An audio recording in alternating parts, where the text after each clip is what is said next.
आत्मनिर्भर बनो और तन कर चलो। लीना और अमित बहुत किफ़ायत से घर चलाते थे, पर एक दिन उनके हाथ तंग ही रहते थे। आज भी लीना घर के बढ़ते खर्चों से परेशान होकर बड़बड़ा रही थी और अमित को सुना सुना कर कह रही थी, मुझे शादी करके कौन सा सुख मिला, बस कुछ दिन तक खुशियाँ थी, उसके बाद से तो पैसों का ही डंडा चलता रहता है। हुई 4 दिनों की चांदनी, फिर वही अंधेरी रात। यह सोच रही थी, अभी अमित को भला बुरा कहती तो कभी अपने भाग्य को कोसती। कई बार उसके आंसू उसके गालों तक आकर सूख गए थे। हवा के झोंके ने जब उसके गालों के साथ छेड़खानी करनी शुरू कर दी, तब उसे एहसास हुआ कि वह काफ़ी देर से बालकनी में खड़ी है और उसकी चाय को तो कब की ठंडी हो चुकी है। बाहर ठंडी हवा चल रही थी, पर बारिश थम चुकी थी। उसके अंदर का तूफान भी अब थमने पर था। जब बारिश रुकी और हल्की सी हवा उसके गालों को छूकर गुजर गई, तब उसे एहसास हुआ कि अब बारिश थम गई और अब उसका मन भी शांत हो चला था। यह लीना थी जो इन दिनों बढ़ते खर्चे और अपने परिवार अमित की वजह से परेशान थी। वह तीसरा दिन था जब दोनों पति पत्नी में बातचीत बंद थी। इन दिनों हमेशा ऐसा ही होता था। जब उसे अमित की नौकरी चली गई थी, तब लीना से बहुत कम बोलता था और दिन भर नौकरी की तलाश करता और रात में आकर थक कर सो जाता था। शुरू में तो लीना ने उसका साहस बढ़ाया, पर जब 2 महीने बाद भी अमित को कहीं नौकरी नहीं मिली तो लीना के तेवर भी बदल गए थे। परसों शाम को भी अमित जब थक हार कर घर आया, तब लीना ने थोड़ी देर बाद उसे नज़रअंदाज किया।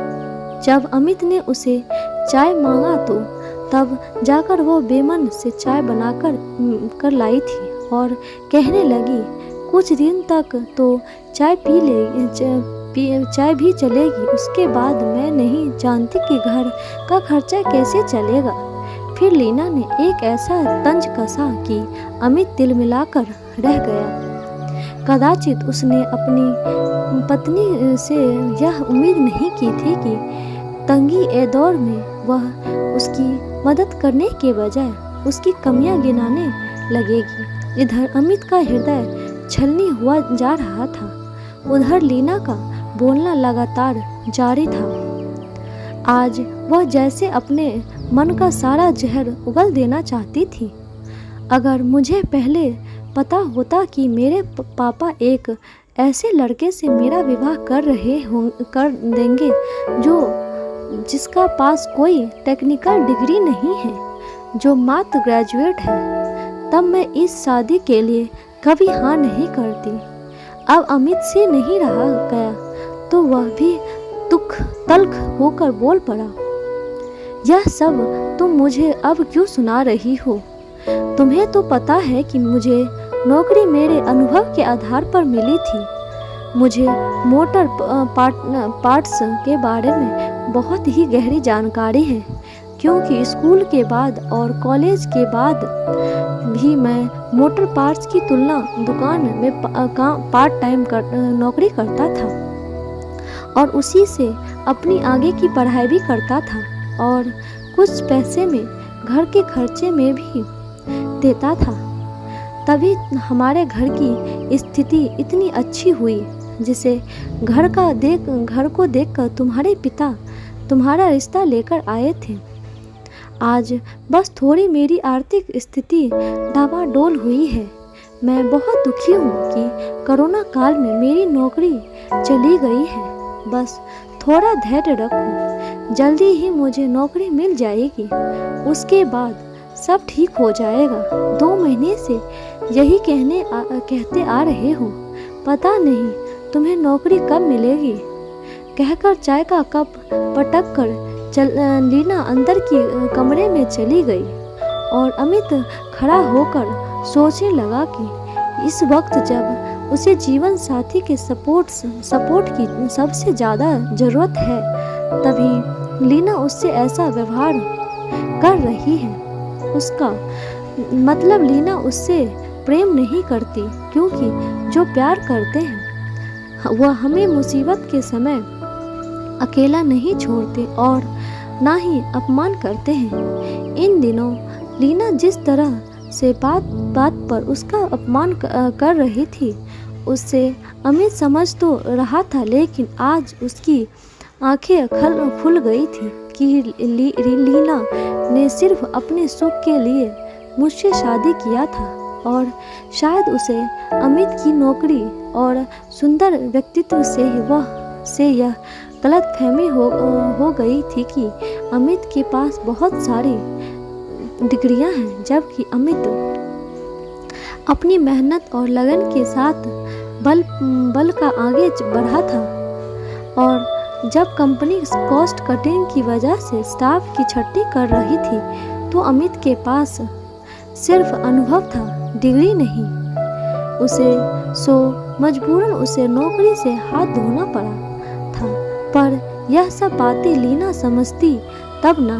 जीवन साथी और विवाद का मतलब तो उसे पता ही नहीं है। जब दो लोग विवाह करते हैं, सहचर बनते हैं, तो हमेशा एक दूसरे का साथ देना पड़ता है। लेकिन यह सब बातें अमित लीना को कैसे समझा सकता था? लीना तो उसे गलत मानती है और उसका अपमान करने में कहीं से नहीं चूकती थी, जबकि शादी के समय अमित ने और उसके परिवार वालों ने कोई बात नहीं छुपाई थी। सारी स्थिति लीना के पिता के सामने स्पष्ट थी। उसकी पारखी नज़र ने मेहनती और होनहार अमित की प्रतिभा पहचान कर उसके उज्जवल भविष्य को देखते हुए ही अपनी लाडली नकचरी बेटी का हाथ अमित के हाथ में दिया था। और अमित उसे तो बड़े ही प्यार से लीना को अपनाया था। उसके घर वाले भी सरल हृदय के थे, सो लीना को भरपूर स्नेह व प्यार सम्मान मिला था।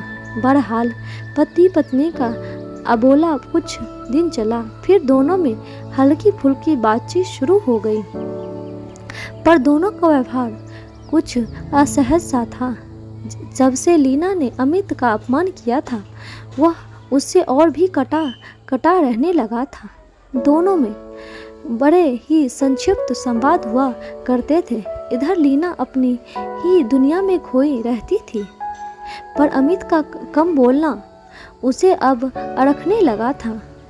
धीरे धीरे उसे अपनी गलती का एहसास होने लगा था, क्योंकि गुस्से में या लड़ाई में कभी भी अमित उसका या उसके परिवार वालों का अपमान नहीं करता था, पर पूरी कोशिश करता कि ऐसा कुछ ना बोले जिससे लीना को कोई दुख पहुंचे। लीना एक दिन अपनी सहेली सुभद्रा से मिली तो उसने उसे समझाया कि अगर अमित इन दिनों अधिक तंगी से गुजर रहा है तो तुम कोई नौकरी कर ले। इससे तुम अपनी शिक्षा का सदुपयोग भी कर पाएगी और घर के खर्चे में तेरा भी कुछ योगदान हो जाएगा। सुभद्रा की बात लीना को जच गई। उसे सिलाई का भी शौक था और इस तरह से फैशन का आइडिया भी। कुछ गुण तो इंसान में जन्मजात होते हैं, बस उन्हें थोड़ा पॉलिश करने की ज़रूरत पड़ती है। सुभद्रा ने लीना को रुचि देखकर अपनी एक जान पहचान वाली महिला के बुटीक में काम दिलवा दिया। लीना सुबह अमित के ऑफिस जाने के बाद बुटीक को निकल जाती और शाम तक वापस आ जाती। उसे काम करते हुए 2-3 महीने हो गए। तब उसने उससे संबंधित 6 महीने का कोर्स करके अच्छी नौकरी का तलाश में लग गई। वह एक ही बार अमित को सरप्राइज देना चाहती थी। अब दोनों व्यस्त थे तो उनमें झगड़े भी ना होने के बराबर ही था। अब लीना अमित का अपमान नहीं करती थी। अमित के लिए यही काफ़ी था। इससे घर की शांति बरकरार थी। इधर लीना अपने काम में व्यस्त थी तो उधर कुछ महीनों के सतत प्रयास के बाद अमित को एक बहुत बड़ी मोटर कंपनी में नौकरी मिल गई। अब वह नौकरी के साथ शाम का कुछ वक्त अपनी डिग्री बढ़ाने में भी लगाने लगा और टेक्निकल डिग्री और प्राइवेट MBA की डिग्री के लिए भी कोशिश करने लगा। अब अमित जब देर से आता तब लीना अक्सर पूछती कि उसे इतनी देर कहाँ हो जाती है, तो वह ओवर टाइम का बहाना करता, क्योंकि एक बार उसकी नौकरी जा चुकी थी। इसीलिए लीना भी कुछ नहीं कहती थी, क्योंकि अमित नौकरी के प्रति और भी सावधान हो गया था और इसके अलावा अब लीना को वह घर खर्च के अलावा भी एक्स्ट्रा पैसे देने लगा था। सो अब लीना खुश रहने लगी थी। अमित की मेहनत धीरे धीरे रंग ला रही थी। लगभग 2 साल के बाद अमित ने एक बड़ी मल्टीनेशनल कंपनी में नौकरी के लिए अप्लाई किया और उसे वहां नौकरी मिल गई। उस दिन जब वह खुशी खुशी घर आ रहा था तो उसके मन में एक ही सवाल था कि आज लीना कितनी खुश होगी। वह लीना को आज बहुत खुश देखना चाहता था। वह जब घर पहुंचा तो लीना ने घर बहुत अच्छे से सजाया हुआ था। वह खुद भी सजी सवरी बहुत अच्छी कपड़े में उसका स्वागत कर रही थी। अमित खुद एक पल के लिए लगा कि शायद लीना को पता है कि उसे आज बहुत अच्छी नौकरी मिली है। उसे लीना से पूछा, क्या बात है, आज तुम बहुत खुश होकर मेरा स्वागत कर रही हो। लीना ने कहा, ये खुशखबरी है, मुझे एक अच्छी नौकरी मिल गई है। आत्मनिर्भर बनूं और अच्छे से सजाया हुआ था। वह खुद बहुत अच्छे कपड़े में उसका स्वागत कर अमित से ने जब अपनी नौकरी की बात सुनाई तो दोनों की आंखों में खुशी के आंसू थे और काफ़ी देर तक दोनों एक दूसरे से लिपटे रहे और जीवन साथी के साथ को सहचर के प्रेम को महसूस करते रहे।